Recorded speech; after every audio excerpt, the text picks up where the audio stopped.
రక్తనాళాలు హెల్తీగా ఉన్నాయా లేదా, లేదంటే బ్లాక్స్ ఉన్నాయా అనే స్క్రీనింగ్ టెస్ట్ ఎవరు చేసుకోవాలి?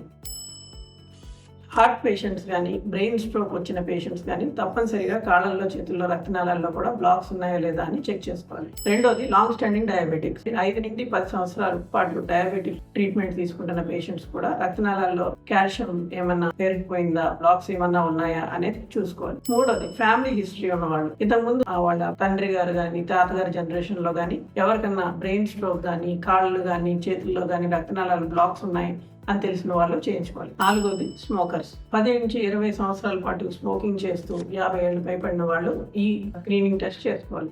ఇదే కాకుండా కొంత దూరం నడవగానే కాళ్ళలో నొప్పి వస్తుంది, ఆగాల్సి వస్తుంది అనేవాళ్ళు తప్పనిసరిగా బ్లడ్ సర్క్యులేషన్ బాగుందా, బ్లడ్ సర్క్యులేషన్ ఏమైనా బ్లాక్స్ ఉన్నాయా అనేది స్క్రీనింగ్ చేయించుకోవాలి. Thank you.